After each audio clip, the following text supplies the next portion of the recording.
Thank you. I'd like to call to order the, April 18th meeting for Environmental Matters Committee. And for the record, all the members are present. And as far as the agenda, I would like to modify the agenda.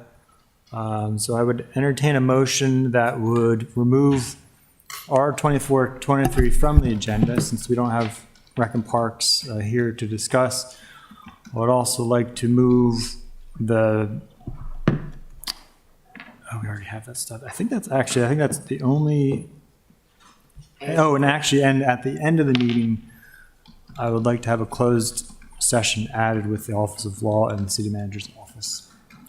Mr. Chair, then I'll move approval of the agenda with the deletion of R2433 and the addition of a closed session. Opposed. Second. All those in favor, please say aye. Aye. Motion carries. Thank you. And next up, we have a business miscellaneous approval of the minutes from March 22nd. So moved. Second. All those in favor, please say aye. Aye. Motion carries unanimously. We have appointments and reappointments. Mr. Jonathan McCopp for nomination before the Port Wardens. So you can come up to the table, fine, and make sure you turn on one of the microphones and state your name and address for the record, please. Press the button. All right. Jonathan McCopp, 1309 Poplar Avenue, Annapolis. Thank you. And can you tell us a little bit about your background and what has interested you in the Port Wardens, and if you have any other goals related to that board? Sure. I moved to Annapolis in 2019 and have enjoyed living in the city and wanted to do something to volunteer and give back to the community. And I heard about some openings on the boards, and I was interested, so I reached out to join any of them. I didn't really have a particular one in mind, but at the time, most of them were filled, so this was one that opened up, and it was very interesting to me. I am a sailor, and I have experience teaching sailing and instructing and motorboating and powerboating and things like that. And so the Port Warden was really interesting in terms of maintaining those navigable waterways within the city. I thought that was something that was interesting and something I could help with. My other background is I am a master in economics, and I do a lot of data analysis and statistical work for the federal government as a contractor for a software company. So I do a lot of data analysis and evaluating statistical processes and things like that. So I have a very detail-oriented sort of mindset and used to looking at complex data, and I think the engineering aspect and the geometry of the position of finding lateral lines and things like that when you're evaluating property sort of fits into that interest. Yeah. Great. And any questions from the committee? I see Alderman Arnett. Funny you should mention lateral lines. Actually, I'm working on some legislation to change the way we're doing lateral lines. You, as an economist, I'm sure you have some trigonometry and geometry background, but I am going to be raising on the legislation. They have 4 different ways that you can calculate it, which is fine. It gives us flexibility, but it doesn't give us a criteria. Do you pick one of the 4 that happens to suit, and do you then constrain the next door neighbor to using that same criteria, or can they use one of the other 4? I raise this by way of saying that's what you'll be dealing with in part on the Port Wardens, and it can become both complicated and contentious. Mm-hmm. And I'm sure it's going to come back depending upon what we do with Wells Cove and the lateral lines and right-of-ways there. So where did you get your degree? University of New Hampshire. Okay. I got mine at Maryland. Okay. So that's all I had. Thank you. Thanks. Hi, Mr. McCop. Your resume indicates that you also have an interest in transportation. Yes. Why did you choose Harbor Master or the committee that Port Wardens? We need you on both. That's why I'm just kind of. Yeah, I mean, I'm interested in serving on transportation at some point as well. I think since that was full, and I think a lot of members of my ward are already on some of those boards, so maybe it wouldn't make sense to have another one from my neighborhood on transportation at this time. But yeah, in the future, I'd be interested in that as well. Well, good. We get you however we can, and once we get you, we don't let go. So, but thank you, and I think your technology background would be helpful in both commissions. So I just want to say thank you. Thank you. Yeah, thank you. And I think there's certainly going to be a lot to balance, even look at the Port Wardens as you serve on that, as far as the needs of the operators, of the folks who own docks and slips, and as well as the public, as far as determining what's an adequate channel width and how hard should we hold those lines, and then you get into public water access as far as what that really means, and what size boats, as far as making sure those channels are free. So there's certainly a lot of things you'll have to wrestle with. So thank you for being willing to get into those discussions. And if you ever, feel free to reach out to the council if you ever have any questions or concerns you want to bring to our attention. Thank you. Definitely sounds challenging. So appreciate it. Well, it's become more of an issue the past few years for whatever reason, I believe. But it's also a good time because I think our planning and zoning, I think, is working on adjusting some of the harbor lines, right, and some of our processes. They're getting rid of the harbor lines, actually. They're just saying that you can't go out more than 25% from the shore to the out into the waterway, which implies that the center line is in the middle of the waterway, which might not be where the water is. So that's going to be interesting.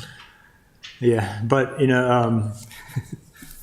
there's been some challenges. Well, frankly, the person who was working on that just passed away, unfortunately. Really nice young man, and but in any case, I'm sure that's something that the department will pick up here in the future again. So with that, are there any motions for? Mr. Chair, I'll move a favorable recommendation for Mr. McCop to the Board of Port Wardens. Second? All those in favor, please say aye. Aye. Motion carries unanimously. Thank you, Mr. McCop. You don't need to attend the council meeting, but this will go to the council meeting and get approved at probably on Monday. Okay. Thank you. Good, thank you. Thank you. Don't And tell help anybody yourself what to we the do. snacks. Help yourself to the snacks. That's your reward for coming in today. All right, next up, ID 1623, Resilience and Sustainability Update. Deputy City Manager Guile, could you state your name for the record? Thank you, Jackie Guile, Deputy City Manager of Resilience and Sustainability. I wanted to ask if you wanted to move my update back because we have people from Public Works here for items. Yeah, that's a good point, since I know you have to stay here anyway. Yeah. That's fine with me. Fine with the rest of the committee? Sure. I'm sorry, say that. Basically, bump her report to the end, before the closed session. Okay. So the staff can get out of here a little earlier. Actually, I think Ms. McCoon does have a time crunch, a deadline anyway. So let's skip on up to 05522, and if staff could join us up front.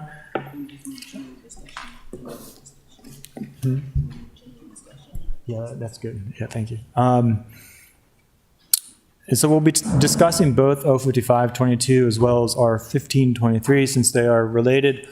R15 is the associated update to the fee schedule. And just unfortunately, my notes were not as well as I'd hoped from the last meeting, but from what I recall, we were essentially ready to take action, I think, on 055, but we wanted to discuss and get more information on some of the, get some more information as far as the grading permit process, and also get some additional information on the proposed fee as far as some more, discussion about what kind of analysis you put into that fee, as far as what exactly it's going to be paying for, associated service is going to be paying for. So with that, I guess we could just jump into 05522 and follow back up on the handout you gave us about permit process. Yes. Hi, Betsy McKeown. I'm the Stormwater Program Manager, and I also brought Mike Rosberg, who is a Stormwater Engineer. Sam, would you like to introduce yourself? Hi, Mike Rosberg, Stormwater Engineer, Public Works. Sam Bryce, Bureau Chief, Public Works. So what I handed you earlier was the information on our website about the requirements for a grading permit and also the erosion and sediment control plan submittal checklist, which is, both of those documents are on our website. Would you like us to walk through anything? Well, let me see what the committee would like. Mr. Chair, I would appreciate an explanation as to where this is in the code, the changes. I see a lot of strikeouts. I don't see a topic that says grading permits. I see fees, inspections. So where are we? Where can we find these four not bulleted, but these four areas covered? So are you asking about the proposed changes that are part of 5522? Yes. Okay, so those are in Title 17, Chapter 1708, under grading, erosion, and sediment control. If I could jump in and provide, I think, hopefully some clarity. What you were handed is the existing grading permit requirements and the sheets. This is the existing checklist, right? That's currently used, and So these things are already in the code?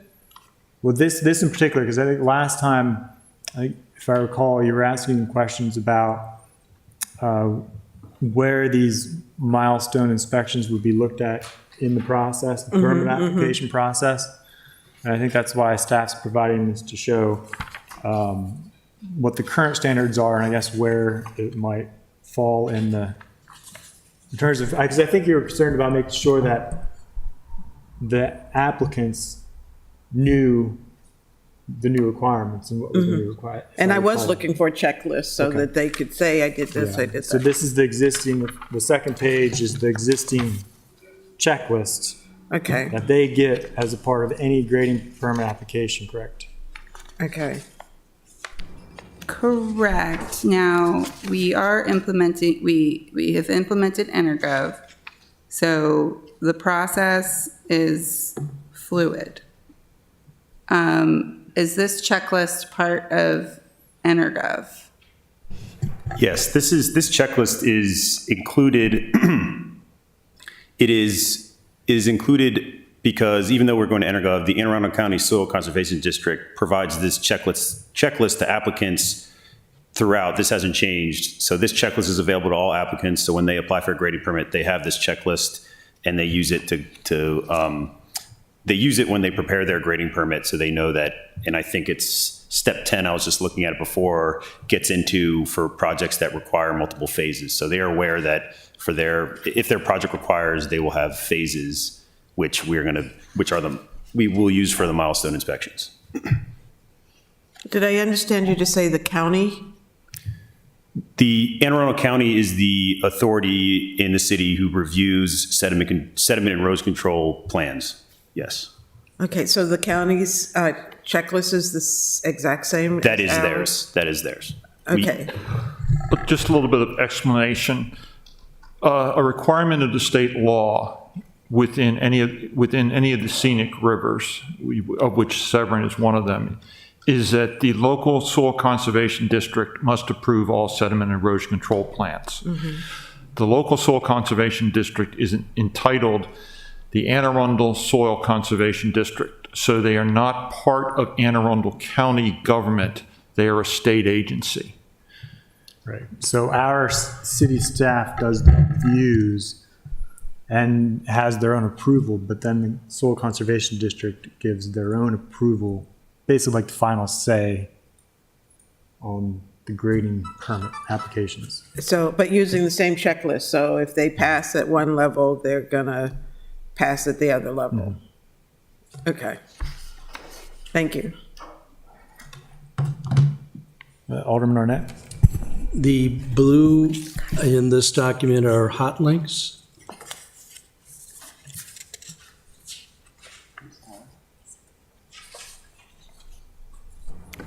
I'm sorry. Yeah, I had it. Those are links. Yes. So these are, Yeah.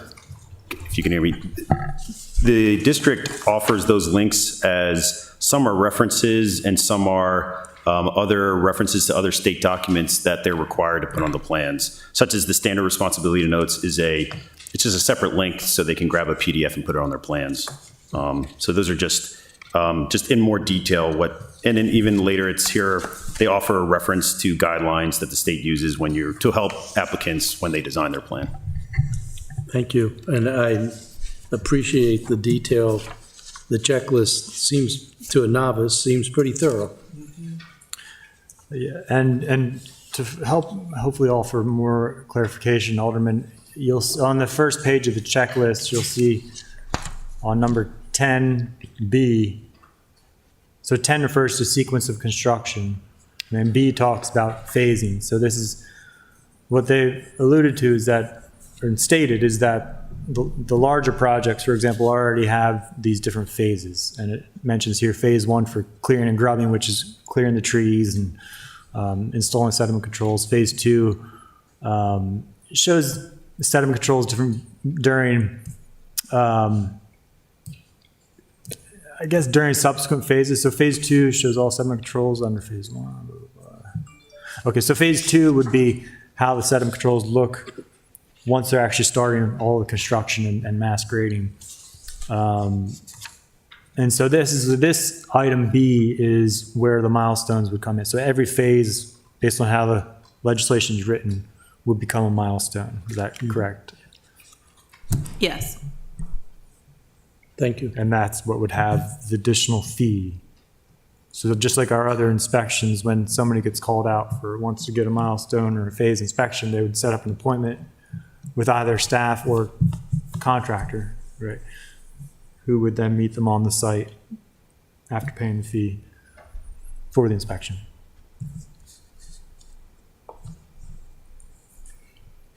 Good, okay, so I guess can we move on then to the fee itself? And that is, can you explain for us what the fee level is that you're proposing? Yes, so we are proposing a $300 milestone inspection fee. The backup for that, I gathered all of the salary and benefit information, and I will go into more detail about the hours that I allocated per staff. So I had assumed, and these are plus or minus, right? So it's always hard to anticipate and speculate how long these inspections and the support would be required. But educated estimates are an inspector, I assumed 2.5 hours with travel time. Manager, that would be me, about 1/4 hour. An administrator position, a person, about 1/2 hour, and a stormwater engineer, about 1/4 hour per inspection. We estimate and anticipate approximately 20 inspections per year. As I had discussed at the last meeting, I will likely need to hire a contractor to help with these inspections. So the approximate 50 hours of inspection time would be covered per year, would be covered by a contractor. Now, the other remaining hours would have to be absorbed, but over a year, I think for my time, it would likely only be about 5 hours, and same with the stormwater engineer time, approximately 5 hours, and then the administrator position, approximately 10 hours over a year time frame. I do think we can achieve that. Any questions? So overall, I think there would be about 20 of these at $300. We're looking at a $6,000 net neutral fiscal impact per year. It seems certainly defensible. It's almost maybe too conservative, but if you're the experts, if you think that's the right number, it's good enough for me. Alderwoman Finlayson. The $300 that you just justified clearly for us does include the hiring of a contractor to do some of this work? Yes. I think it's significant, and we should add in advance. You know, we have pending legislation that would require a staffing impact statement, like we do fiscal impact statements. We're going to add a staffing impact statement, because I know that we keep adding or making amendments to the code, and those amendments very often have impacts on staffing. And we have not in the past taken that into consideration.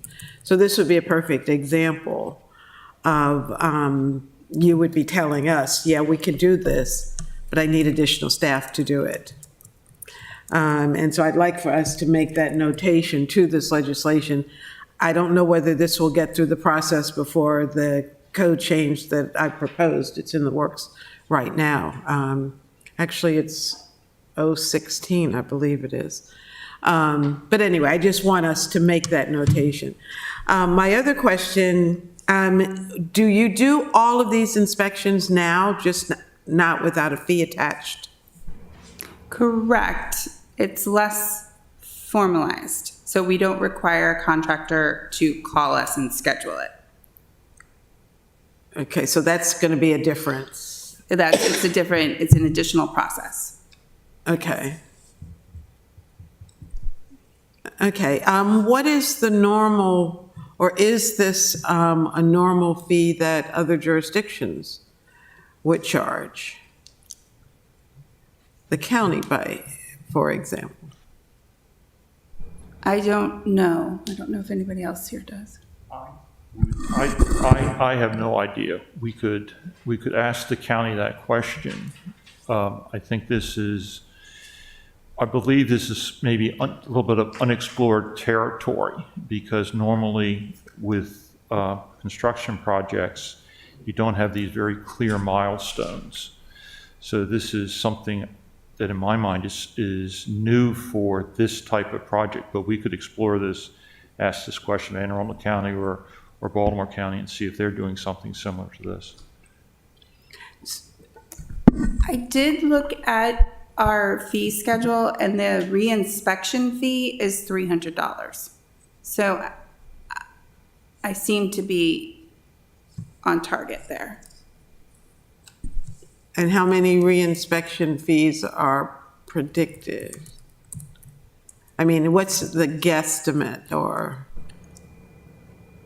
We don't charge for re-inspections because our inspections are scheduled. So I think the thought behind re-inspections, and I'd have to look at the code, but I think those are mostly used by planning and zoning. So if somebody has to call an additional they're not ready. The inspector shows up, they're not ready, so they have to have a re-inspection. I think that that's when that was used. We don't use that, and so I would, do you know if we use that?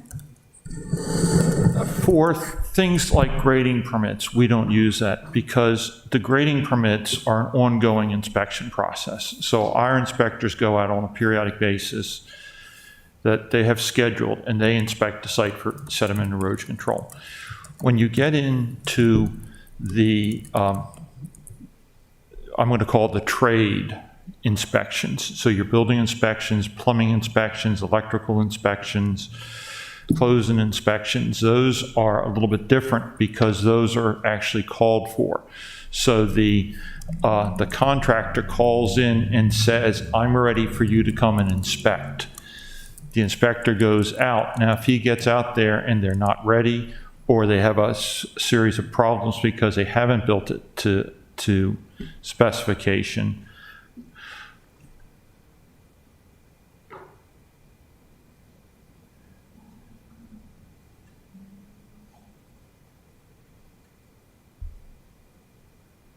or as they show up, they're not there. It's the site's locked out. The contractor's not there.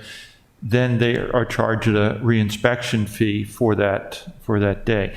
In the case of sediment and erosion control, again, the inspector goes out and looks at it on his schedule as he is scheduled. He does not necessarily meet with the contractor. In general, the sites are not locked and it's all exterior. So we don't really get into that same, oh, you called me, you called me and I showed up and I can't do the inspection. So it's a little different process. Betsy, did I cover that? Okay. I guess what I'm getting at is this a necessary addition? Is it punitive? Is it a normal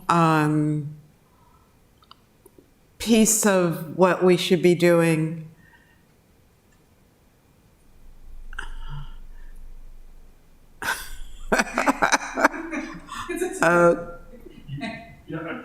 Any of the above. Tell me.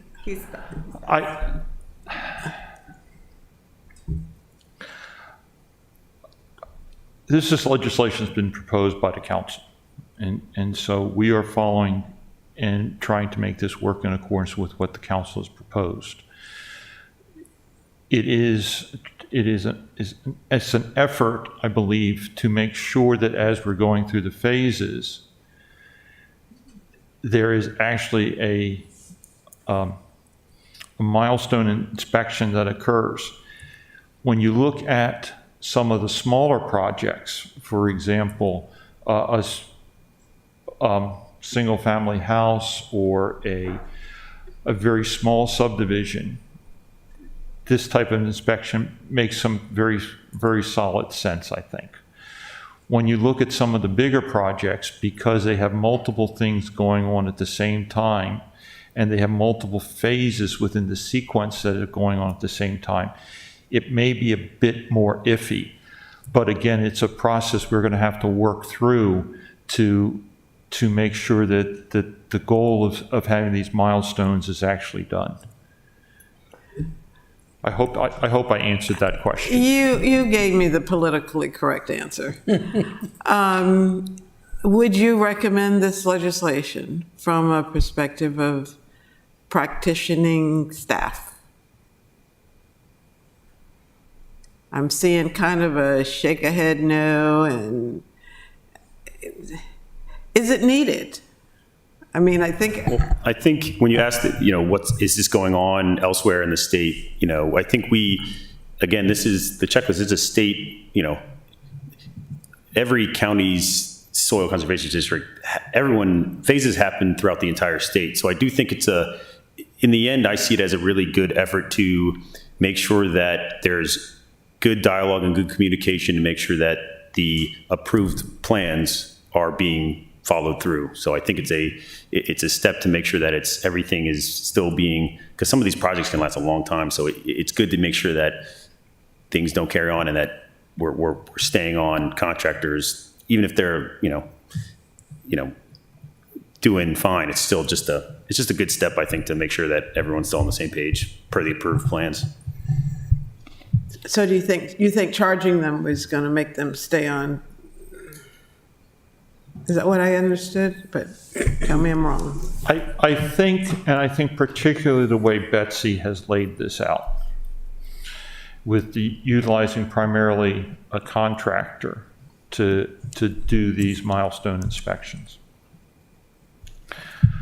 I think what it actually does for you is it gives you a separate set of eyes who goes and looks at the project at certain points within the construction process, within the grading process.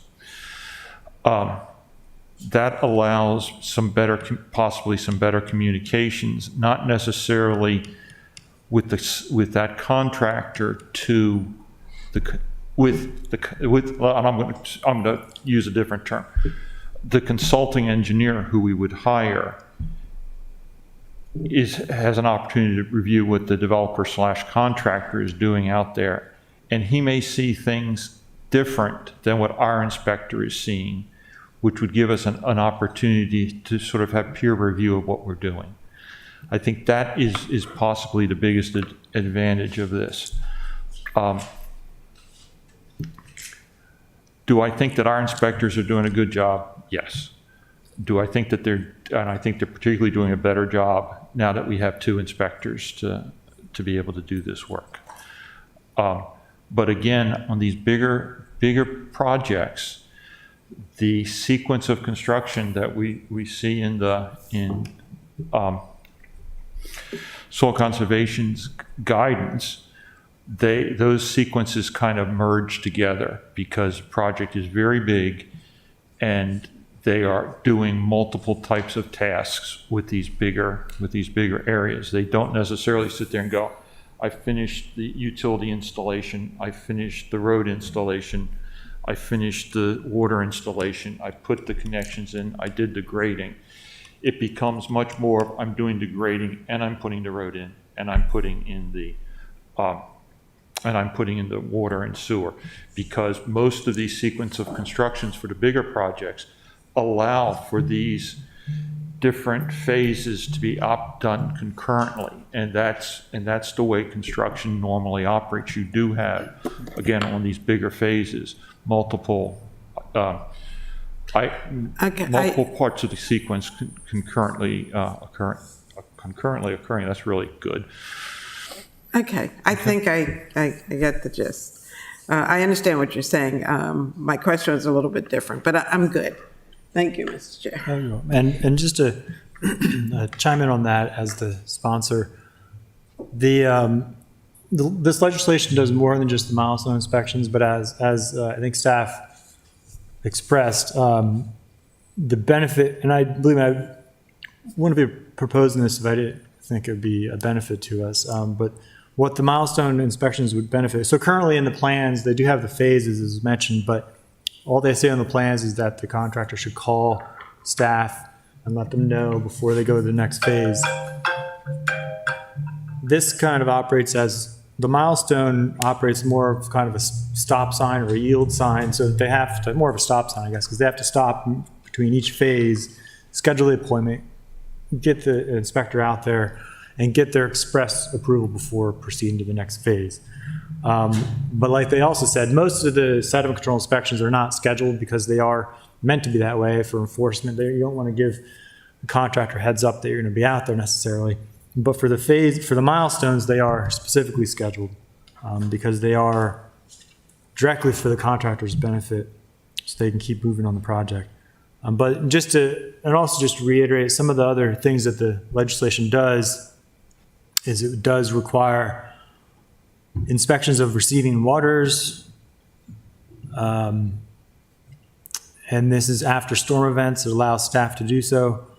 It requires the project plans to be posted online for the public instead of just on the site, which could be behind lock key. There's a benefit to having them online, available to the public. and requires once-a-week inspections on larger active sites. Currently, it's only has to be average of every 2 weeks for the larger sites, and this would change that to once a week for the larger active sites, which I think, again, staff has mentioned possibly using the contractor to assist with, I believe, if needed. It also requires that the inspection reports from the inspector list some of the unresolved deficiencies from the previous inspections. And the benefit to that is that those inspection reports will help to show the contractor, here are things that you still haven't done that we mentioned from previous reports, just so that's in writing for them to be aware of. It also would require that inspection reports get posted within 3 days on the InterGov, I think it's called now, the new system, and require corrective action within at least 3 business days, and longer than that if it's approved by the supervisor. It would require the department keeps a log of complaints, and this again I think is good for keeping the contractors accountable, so we know if a certain project is getting a lot of complaints. It also requires that some photo evidence be included in the inspections, which again, staff is already doing anyway, but I think it's a benefit to have it in the code, in the inspection procedures that are in the code. So that's a summary of what this all does collectively. Are there any other questions about this legislation? Are we on the ordinance or are we on kind of on the both. fee schedule? I do have a question on the ordinance on the amendment, Amendment 2. No, it's Amendment 3 that defines rainfall event.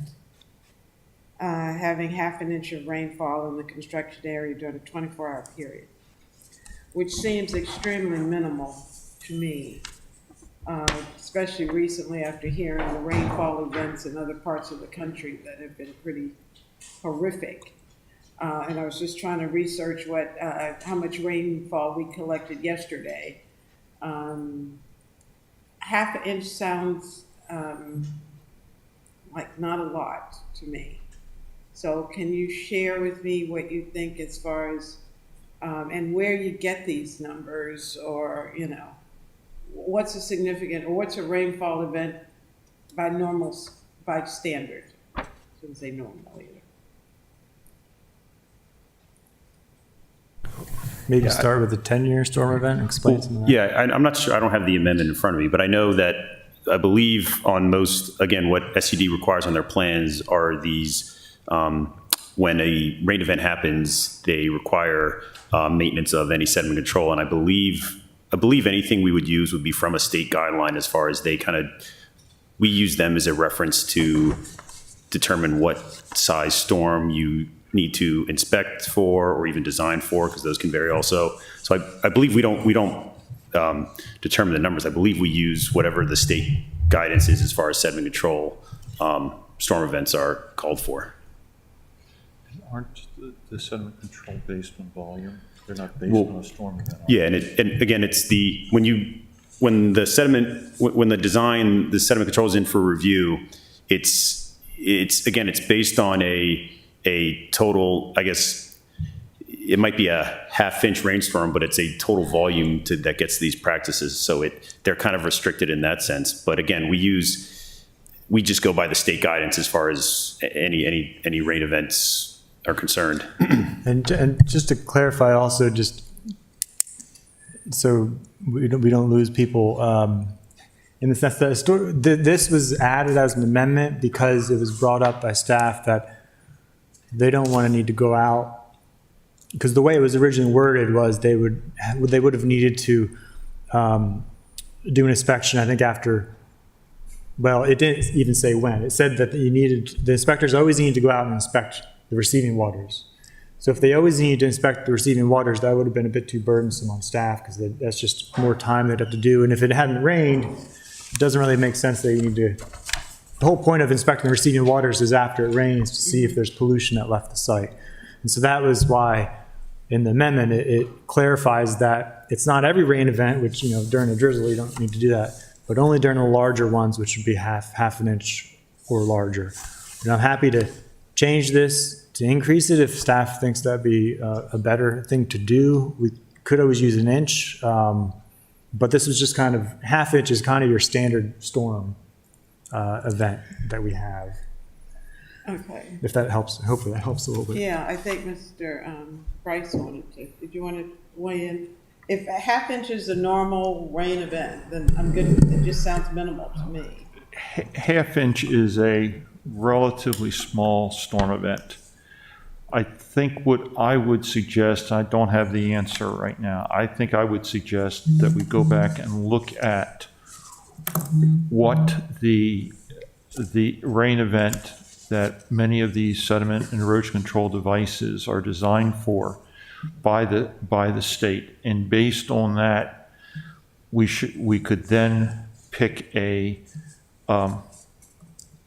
event size that would require the additional inspection. Because what we're concerned about is, or at least what I believe one of the things you're concerned about, is when would we anticipate that there might be failure of the, or overflow, let's not say failure, let's say overflow of the sediment erosion control devices. And that's where you want to go on it and look. And if that is at a half inch, then we ought to go out and look at them at a half inch. If that's at 2 inches, then it would probably be appropriate to look at them at 2 inches. But let us go back and just take a look at that and see what size event we ought to be looking at. Mr. Chair, I'm good with the other amendments. If we could postpone it on that. Well, this has been, I'm not suggesting we postpone Yeah, it. I would like to approve the other amendments. And if Mr. Bryce and his team will bring back, and we can amend it on the floor. I don't want to Yeah. hold it up. okay, yeah, like I said, if you have a better number to put in there, I'm happy to do so. I think as far as half-inch rain event, Yeah, we could, the stormwater management, they're designed to manage 10-year storm at the most, typically, right? So it all depends on the intensity of the rain, how much you're getting in a period. It's hard to necessarily define it as a half-inch. Then should we have it if it's hard to define it even at a half inch? Well, we're trying to figure out a way to define it. So essentially how to frame it in the code where staff only needs to inspect receiving waters after an average size storm, basically.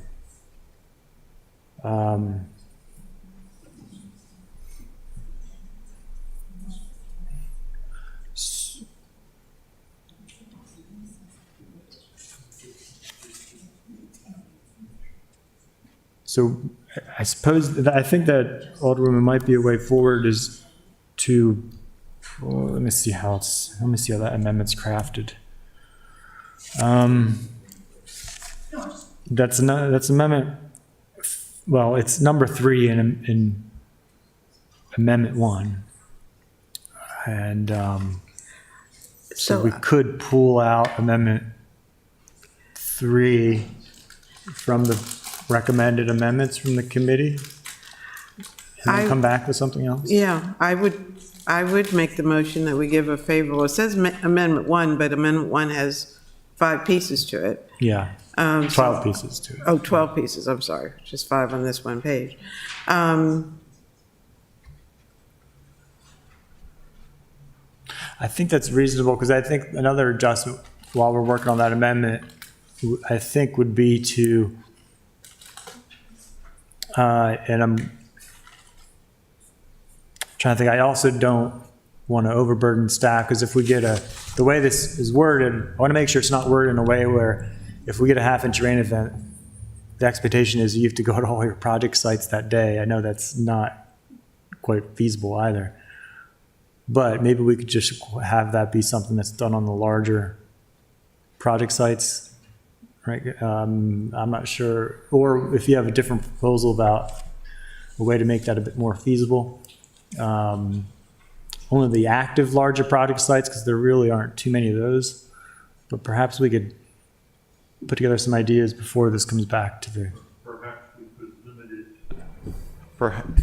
Perhaps we could look at it from the standpoint of the setting a minimum acreage and then tie that to the, a volume of or an intensity of rainfall. yeah, I want to try to keep things as simple as we can.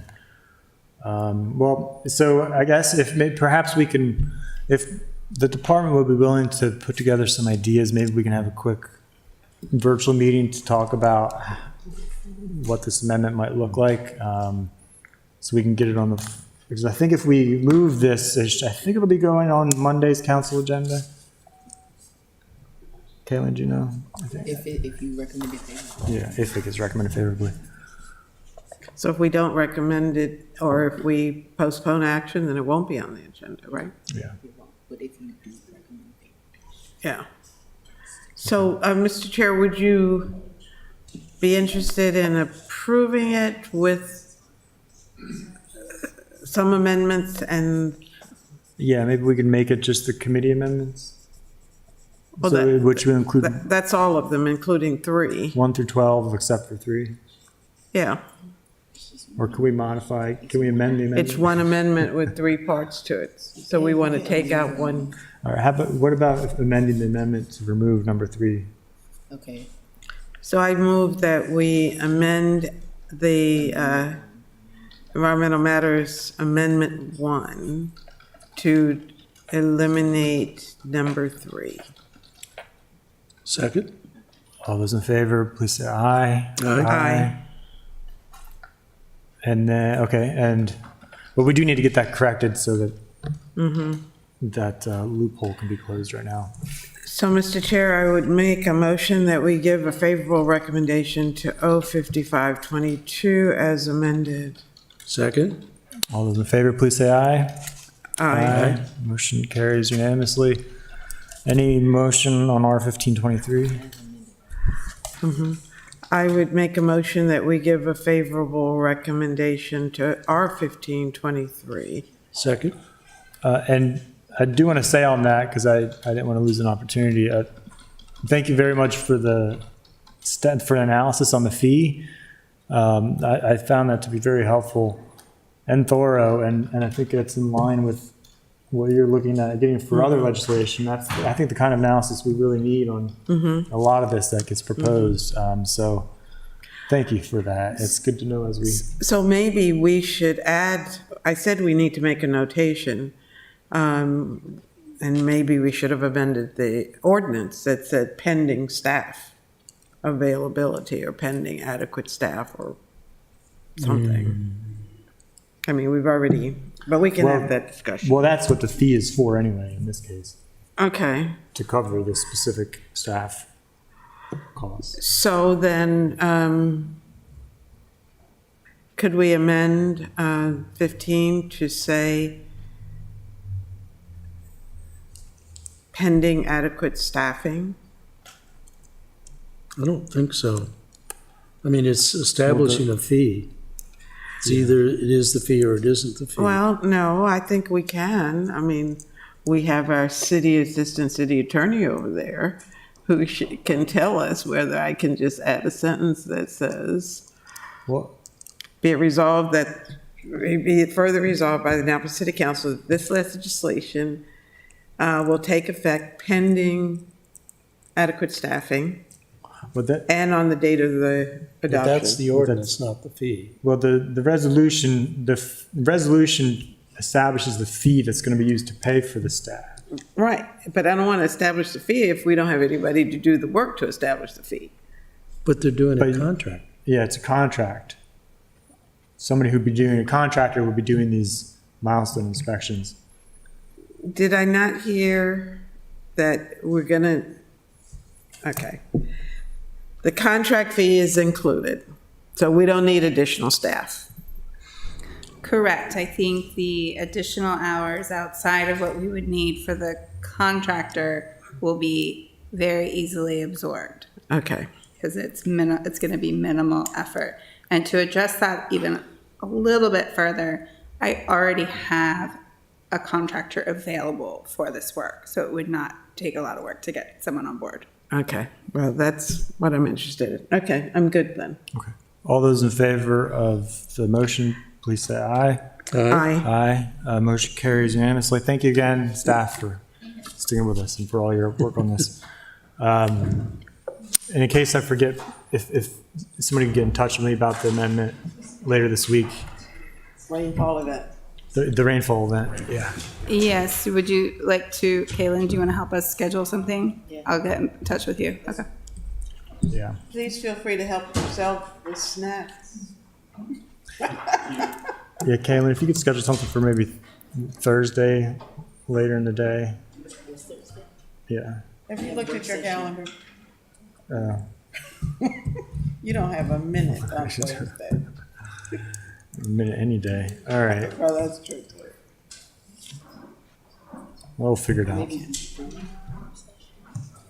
Yeah. something. I think like before. around 2 or something. Okay. I'll get in touch with Betsy. I'll call her. Okay. All right. Now we are on to the rest of the business. Do we have a commission update? We're going to need Jasoon Trip. General discussion on resilience and sustainability update from Deputy City Manager Giles. All right, Jackie Gile, Deputy City Manager of Resilience and Sustainability. I emailed to the committee last night and then again today a revised version of the update for April 2023. It's the Excel spreadsheet that I also provided you today via hard copy. So I'll just hit a couple of things on here, and if you have questions today or later, you have this for reference, and you can ask me other questions about it. I know there's often questions on the first page of this about Hawkins Cove. So this week, a short list of potential contractors is being created that we will further review and then select a contractor from that list. And of about 5 different firms submitted bids pursuant to our RFP for design and build at Hawkins Cove.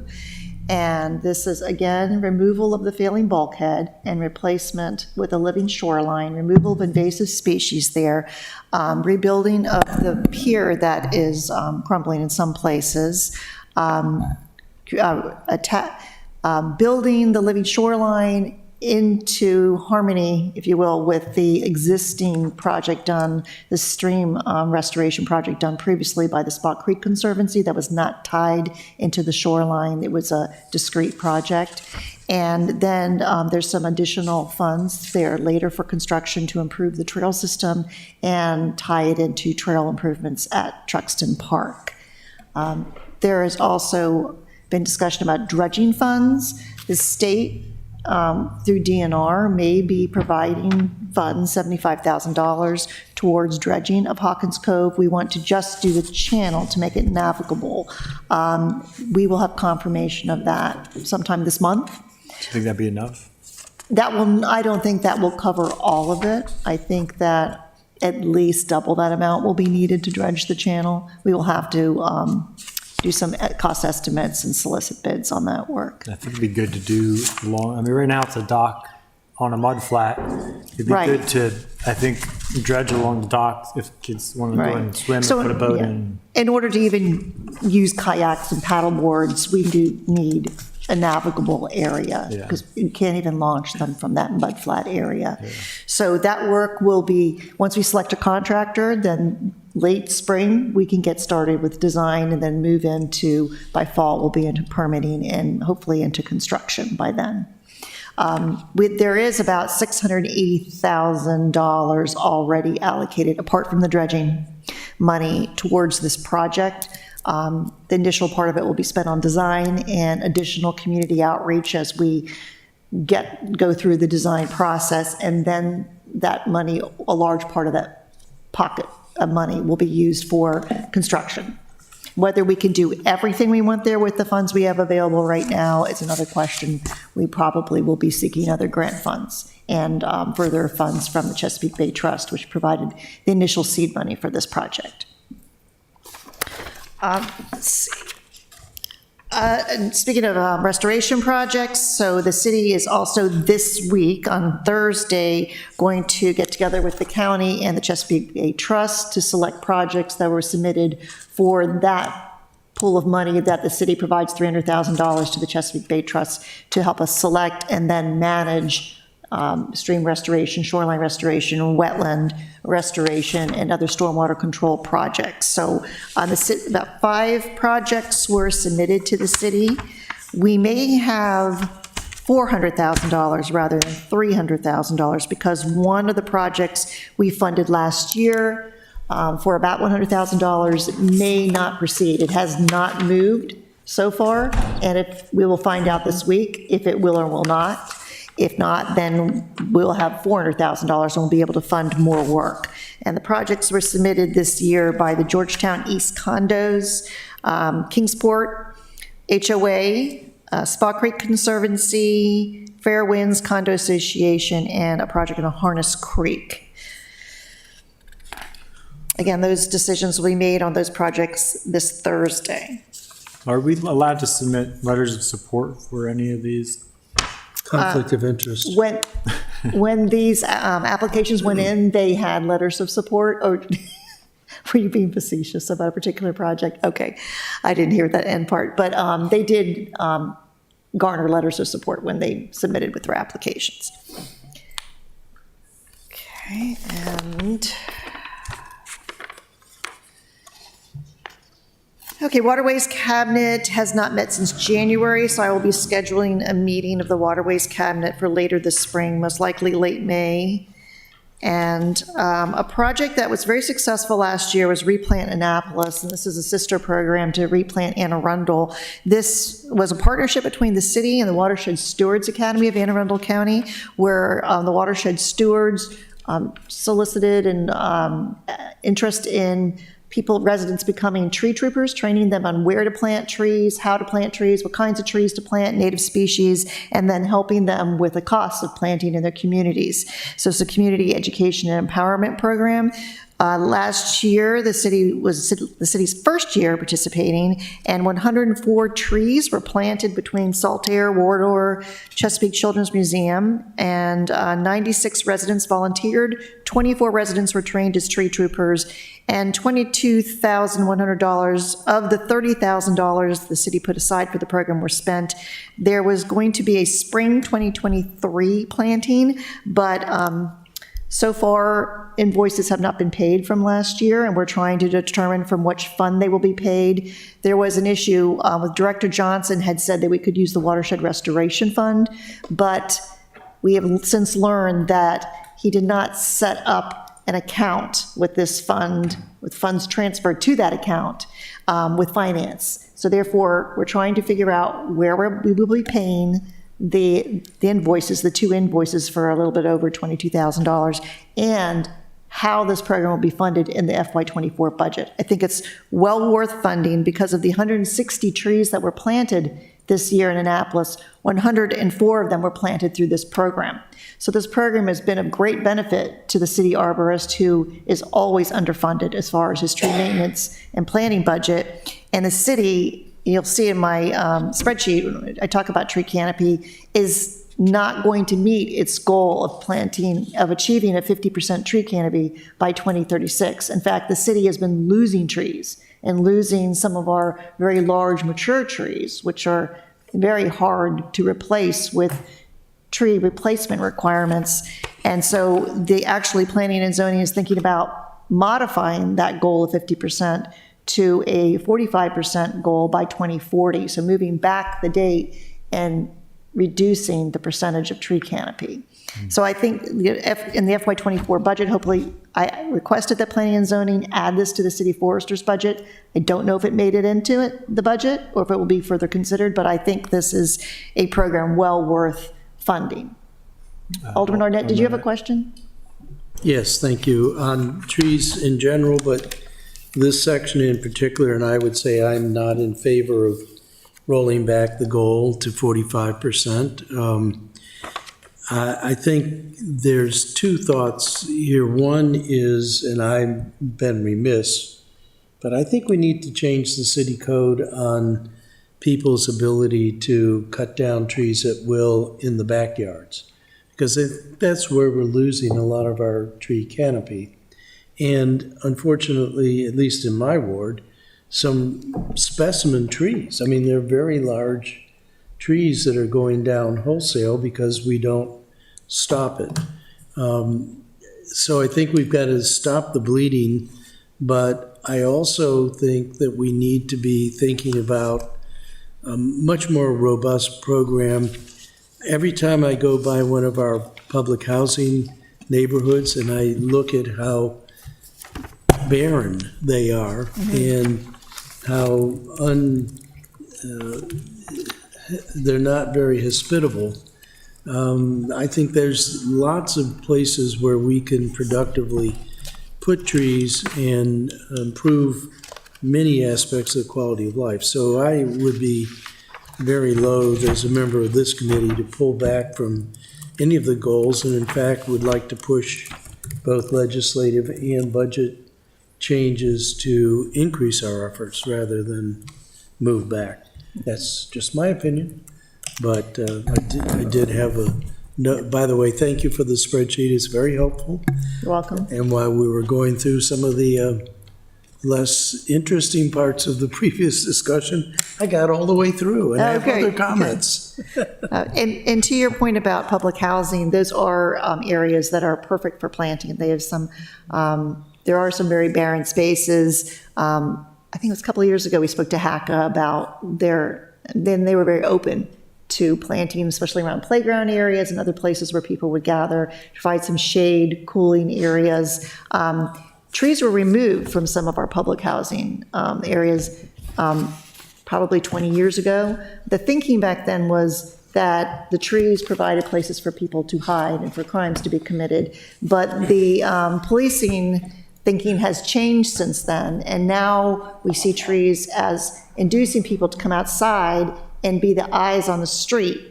And so not always is a place to recreate and to gather, but because people are outside, they're watching their street more. So the police thinking is now behind more trees, more green spaces, and again, it will be a matter of providing sufficient funds to the city arborist budget so that he can do tree planting, and trees can be part of the improvements we're making to our public housing. And besides which, they're hiding out at Royal Farms now. Well, I did hear you. Would you say what Royal Farms? They're hiding out at Royal But they're Farms. hiding at Royal Farms.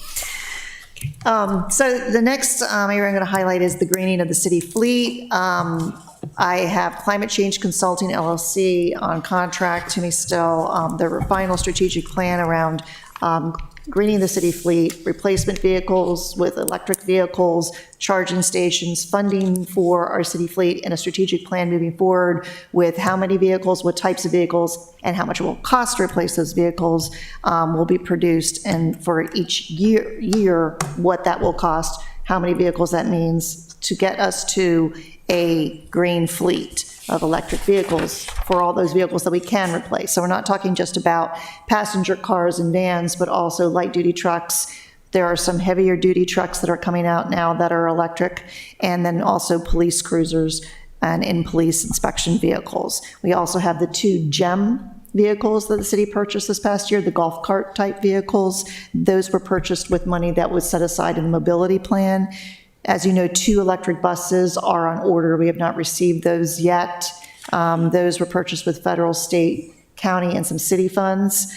Those each were about $780,000. Each of the GEM vehicles was $50,000 a piece. And then, of course, we are now exploring the purchase of an electric ferry or 2, depending on how much they are. We're looking at different types of ferries right now, since we received the $3.5 million grant from FTA, finally. Took a while for us to actually get the money, and the city has purchased 2 Chevy Bolts, and one is being used by the Department of Transportation for the change-out bus drivers, and one is being used by the Department of Public Works inspectors right now. Mr. Chair. Alderman Arnett. Thank you. On this and the next point, it also seems that we should change our contracting policy. The Go Annapolis vans are fossil fuel. I think we should only contract with people that are using electric vehicles. That's probably some kind of a resolution or ordinance. And then with the new federal emphasis supporting EVs, I think where we are talking about charging stations, I think we're also going to have to think about charging for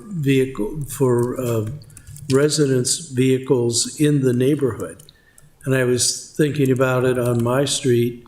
I actually have a driveway, and so I can do the charging there. But for all of the streets where there's no off-street parking, we're going to have to figure out how people get charging out to the curb Yeah, and how they keep it so that only their cars are charged there. So with the BGD program that we're working with, we can put chargers on the street. And there is one charger over by the, that the state put in because it's on a state street over by the Treasury Building. And then there's, we can put in requests, people, you know, if particular streets want them, it just has to be a street where BG&E can access the infrastructure and where there's space for the infrastructure to go. In Eastport, I know we have pretty tight, most of the streets are pretty tight, but there are a couple of streets that are a little bit wider that might work. We looked at a spot in Murray Hill. There was an interest there as well. Again, the people have to understand, you know, when they make the request, it doesn't become their personal charger, that it's open to anyone to use. But we do have, and this is something that Mr. Gerald and I go back and forth on, but right now in Ward 8, we're replacing the gas mains and the water mains, and I was told, I have a feeling that promise is not going to be fulfilled, that we would do complete streets. Right. And it seems to me that that is the time to put in sidewalks that have conduit in them so that it will be an easy matter to get the power out to the street, particularly for those streets that don't have off-street parking. Right, and that, you are correct. It is much easier to build them in when we're building a sidewalk or a street or facility such as at Public Works where chargers are going in there. Or streetlights. I mean, are there streetlights in Eastport? But I Yep. know the lights are sometimes owned by BGE, sometimes owned by the city. Right. But The purple ones those would are be owned good by to- BG&E. yeah, Or LED, right? those would be good to retrofit into chargers. Yep. But a lot of this is just new territory for everybody across the whole country. I know, but we should be thinking about it now. We should Oh, be I thinking about agree. budget time and. And I think one way to handle, we'd also have to think about it, well, if we put a charger in Eastport, I think there might be some chargers we might want to keep as just community only, and then there might be some for visitors. But I guess since Eastport doesn't really want people parking on their streets anyway, we'll probably have more that are We're for the saving our streets for community. turtles. Yes. For turtles. Okay, and I'll just highlight for composting, the city still has that permanent drop-off food scrap site in Truxton Park. In 2022, between that site and the curbside pickup program that we ran as a pilot in Hunt Meadows for 6 months, the city gathered approximately 50,000 pounds of food scraps. That's about 25 tons. And DPW had they put together a plan for a facility, a joint processing facility with the county and the city for food scraps in yard waste, and had pursued it for a couple of years, but the county continues to be disinterested in partnering with the city on a processing facility. So Public Works is no longer pursuing that plan. The reason being that we need the county for sufficient stream of product, a material to make it worthwhile to have a facility. And then under resilience planning projects, there are a number of projects that are resilience or resilience related that are starting to be finalized or get close enough to final where they are useful to me so that I can put together a city plan. And I will be working with the Environmental Commission on outlining a resilience plan for the city. And it will pull together the military installation resilience review, the cultural hazard mitigation plan that was performed several years ago, the hazard mitigation plan, the Office of Emergency Management is finalizing this month, mobility plan, projects in the CIP, electric vehicle strategy plan, and the public water access plan, as well as the environmental sections from 2040 Annapolis Ahead. So the city has a multitude of resilience and resilience-related plans, and we have projects that we implement, but we don't have one overall strategic plan. And as you know, we started work on such a plan with Throw Environmental back in 2019. We thought the result would be a resilience plan, but what it resulted in was more of an exercise in identifying challenges and opportunities in which departments were working on which projects, and that's where it ended. So I picked it back up, but then when we started all these other projects and we got grant awards to do all these other resilience type of plans, and Miss City Dock plan, that's another part that I have to pull in. I realized that some of these projects need to move forward a little further, and then I can pull this all together into a resilience plan that will link to all of the other cities' plans. So What is MIRR? that is the Military Installation Resilience Review. That is the grant that we received from the Department of Defense to do a plan that affected infrastructure and other services shared by the city, the county, and NSA Annapolis, which is the Naval Academy and the rest of the naval facility across the Severn River. So they're doing the golf course at Greenberry Point? That won't be part of it, unfortunately. We won't be conserving that within this plan. But the MIR, as we call it, will be finished at the end of April, the final MIR, and that will be part of our resilience plan. And we will be forming a work group between the county, the city, and NSA Annapolis to implement the recommendations made by the MIR. Well, and I think something, now is kind of the time to know because of the budget, but I would have interest. I think we've done the engineering analysis of downtown, of City Dock area, but we've not done the analysis of Eastport or the other parts of, there are parts of Ward 7, Ward 4 that touch the water. I don't think we've done the analysis yet to see what kind of improvements will need to be done to protect those areas. I think that's going to require probably more time than you have, and I think probably pulling some engineers who can do that analysis. And so, I'm just thought of it now, but that might be something we might want to get a budget amendment to authorize 50,000, maybe 100,000 to take that engineering assessment, because we need to identify Eastport's going to get left out in the cold. Right. We know we're doing a city dock, but now's the time we need to know what projects need to be done, especially in Eastport, but I think other, again, parts of our wards as well. I'm worried about end of Edgewood Road for mine, in particular. But in any case, so the part of it would be doing a vulnerability assessment of those communities. Second part of it would be looking at project infrastructure needs, be it improving stormwater infrastructure, shoreline infrastructure, and roadway infrastructure, impacts from flooding. And they all work together. But those are really, I think, the things we need to know in order to do adequate planning and budgeting for the future. So that, I know that Eastport especially is a high priority for Department of Public Works. And as you know, the city has asked the Resilience Authority, put in a request for $10 million for City Docks, the Resilience Authority. The next project we would be asking assistance with would be Eastport for an assessment and for engineering ideas for how to provide more resilience for Eastport. So you're trying to get money from the Resilience Authority. Yes, to do but I the don't think assessment. that's the only approach. I do think Public Works, has this on their radar, and it is a priority after City Dock. 'Cause I thought that the Resilience Authority was mostly looking, and again, you're following this much closely than I, but I thought they were just going to be funding projects as opposed to assessments. Are they going to be I doing don't- both then? I don't know that assessments are off the table because the assessments would be linked to projects. I know that after City Dock, that both Eastport and the Shadyside Peninsula, which faces a similar problem, are, private property, very low lying, so, groundwater table is high. That's the county's priority. The Shadyside Peninsula and the city's is Eastport. And those are second on the list with the Resilience Authority.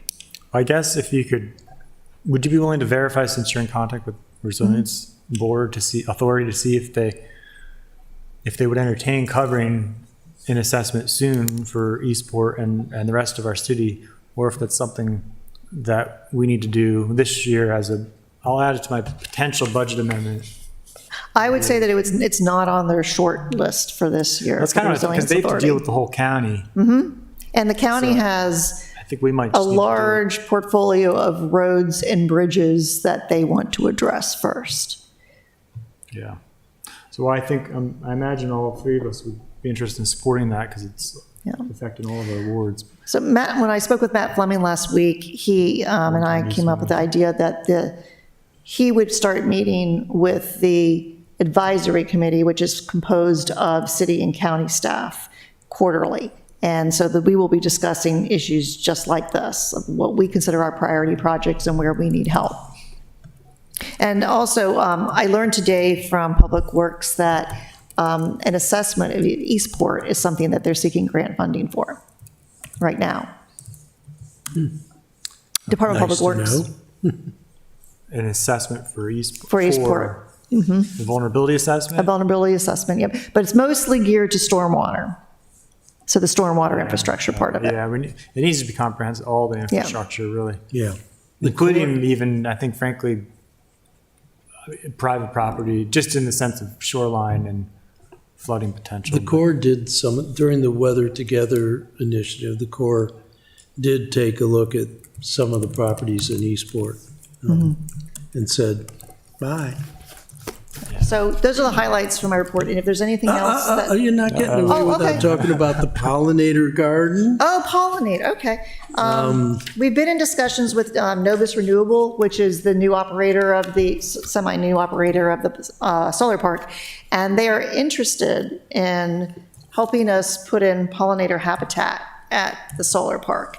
They haven't, Racine and Brian Callahan met with them via Google Meet the other day, and they have not committed to fund such a project, but they are interested in speaking with us further about how extensive, if we were going to do the whole solar park area, or we're going to do a small part, a test area, whether we do it with burn off, with chemicals and then replant, or we do it organically, or we do a mix of both and test and see what works the best. So that is a continuing discussion that we have with them. Another option we explored is working with the University of Maryland and doing this as an education project through them, or maybe grant funded, where we test different ways to build pollinator habitat at the solar park. So we're still exploring different options for that.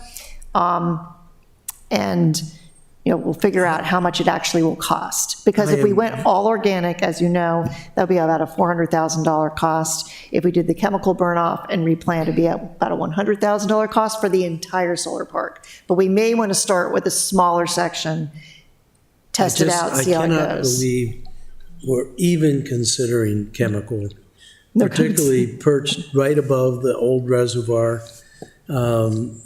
And it just seems to me that if we follow Gavin's thinking, where we want to put in the aquaculture at the old purification tanks, that we ought to be bringing Australian sheep up to the park there and have them chew down. And that is an option. We do have some estimates on what it would cost for sheep to graze down the pollinator habitat. And the assistant city attorney just asked me about goats, and no, we can't use goats because our solar panels are too low, and goats, as you know, jump on everything, so Right, no yeah. goats, So we sorry. need Right. non-jumping. But the sheep would be good, and then we can have the aquaponic seafood Right. and lamb chops.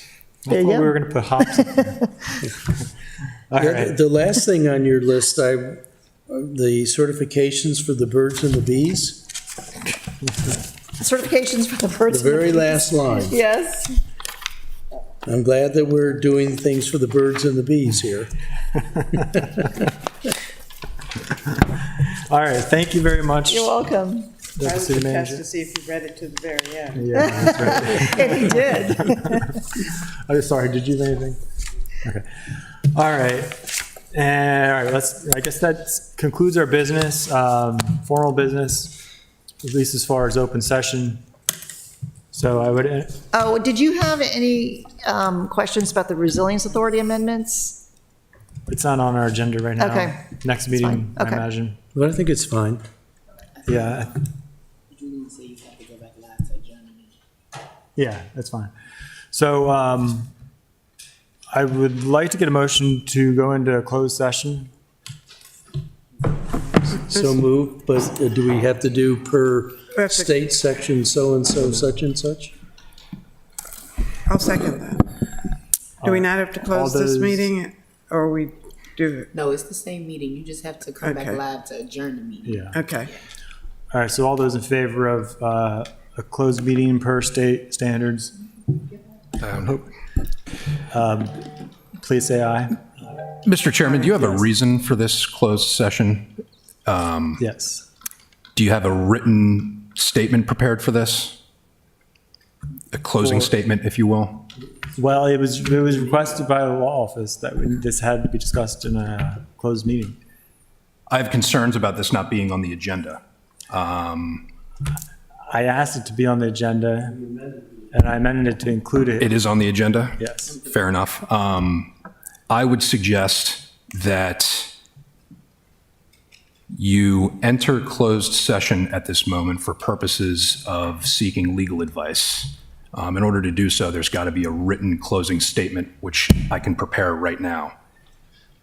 Once in closed session, I would like to understand a little more about the closed session that you're seeking at the very moment. Okay. Ideally, we'd go back open, and then with your prepared reason, go back closed. Does that all make sense? Yeah. I understand what you're saying. Sit tight for 1 second. Okay, so Julian, are we on the closed session? We haven't voted to go into Yes. closed session. Okay. we haven't voted yet. I'm saying, go into closed session, read the open statement, and then wait, when you come out of closed session, read the open statement, and then we go back into closed session to handle Okay. business.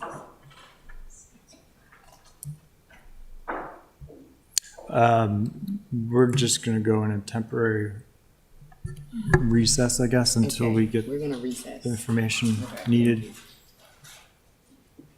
We're going to recess? Until we get the written statement. Oh.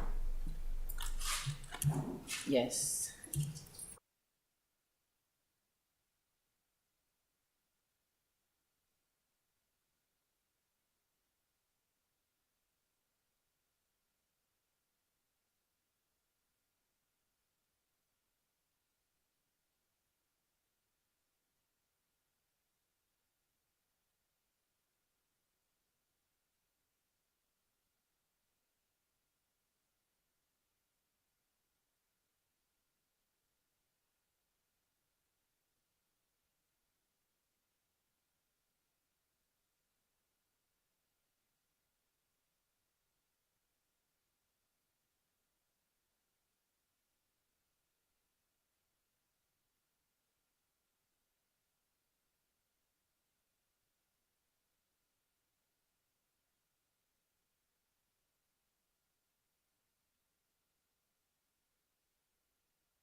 Okay. We're back. Okay. So, Mr. Chair, I move that we go into closed session for an opportunity to get legal advice. All those in favor, please say aye. Aye. Motion carries. We're now in closed session. Microphones off.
Okay.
And now we are in open.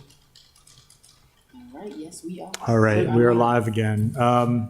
So thank you. We just voted to get out of closed session where we had discussed legal advice pertaining to DNR program open space funds as it relates to the pool. And now I will entertain a motion to adjourn. Move to adjourn. Move to adjourn. Second? All those in favor of adjourning, please say aye. Aye. Motion carries unanimously. Meeting is adjourned. Thank you. Thank